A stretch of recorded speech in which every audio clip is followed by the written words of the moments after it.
You're watching Buzz with Jess Lujan.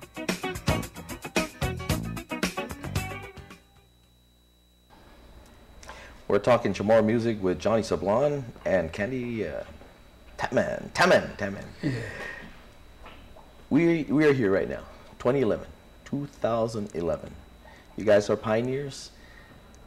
There are more artists than just Johnny Sablan and Candy Tamman now. There's quite a few from the first recording days of the vinyls to now to CDs. So actually, even before then, the 8 tracks or the reel-to-reel, then the 8 tracks and the cassettes, and now DVDs, right? The CDs. Where do you think music is going? The Chamorro music is going, and how can we continue to preserve and enhance it and entice our folks to get into the art? I'll go, Andy. Jesse Finella malagato na bailota uns quantos no individual kinai ni mumile sistina wanlu kinai sa tolusita man ajuda ni por parta abiba data mantieni sti linguaita da culturata no piola pausa sa mangai gini ki mes Chamorro na celebración lo mago fazendo para bailota uns aqui donc um agradecimento para si senhora Flora Bossa si Jimmy D se mega que não serve de uma maneira lutar e não coloque de uma contribuição para este cultura da linguaita. Já disse a conversação está pago o guahamos espírito ni por para ta fanlana já ta continua ta mantém bandeirata da niquilosta da ta fansigimona ni por para ta honra e manguelota da manguelota já para tafanui papai famagunta hard hit jan hafasya iren shota ni David tamanteni pespago ni polo da belasi dalni do o discuti mais tarde. Well, Candy and I, way back actually, since our days when we're trying to unite culturally with Northern Marianas and Guam, okay.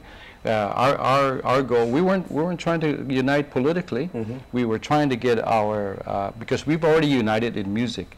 We wanted to further extend our unification in culturally.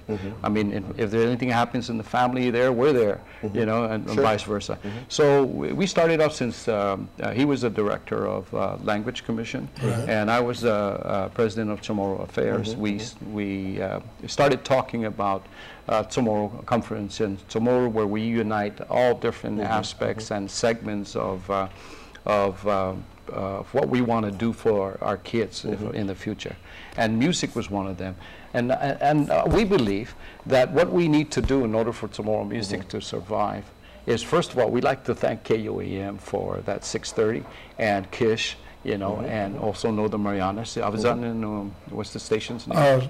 101.3. Yeah, these are our stakeholders. I mean, they go out there, whether they make money or not, you know, they're promoting our Chamorro music. That's one way of keeping the language and the culture alive.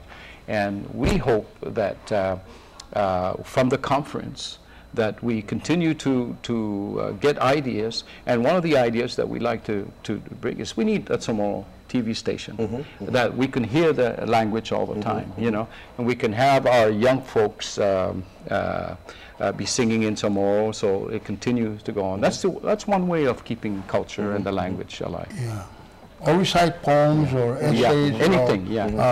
We try to make all the different schools involved. You know. So visual media is very important. Okay.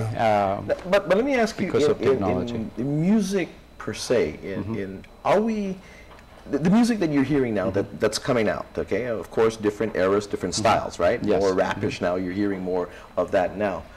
Are we, in your belief and your understanding of music and the preservation of that, in the change of styles, does that continue though to preserve our culture and our heritage in their respective directions and in the change of the styles? In my years of experience, Jesse, you know, music evolves, and unfortunately, sometimes you see things that are inevitable. Like for instance, when I was young, I used to play Jimi Hendrix music, you know.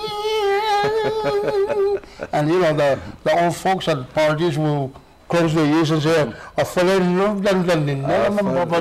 we need to categorize Chamorro music so we can say this is traditional, this is country western, this is jazz Chamorro, this is rock and roll Chamorro, contemporary Chamorro. So we need to categorize that, and so that our producers, by the way, we forgot to mention, but I'd like to thank Tommy Bahadur, who's one of the big producers, and Joe Diaz, who's big producers in Northern Marianas. Promoters. Yeah, promoters. Okay. Producers and promoters. Yeah. I tell you guys, you know, we can go on for hours. We can make this a marathon show, but our time is limited with this. But just anyway, before we wrap it up, you know, I wanna assure you and all our audience out there that our Chamorro music is never going to die as long as Johnny Sablan and the rest of our generation is still around. There we go. We're going to make sure it lives. I got to tell this real quick story. Sure. Johnny, you were an inspiration to me in my bodybuilding career, not as a singer, but as a Chamorro. As a Chamorro that succeeded against all odds. I said, Johnny Sablan, and you know what I tell you, every time I came out and made a performance, Johnny, you always were there and you always sang. God bless you. Candy, Jesus Masile. Johnny, thank you again. Always an inspiration. Again, I hope you were inspired, and I hope, again, that this month of March was a festive one as we celebrated and continue to celebrate Chamorro, the language, and song and dance. Viva Chamorro. Viva. Good night.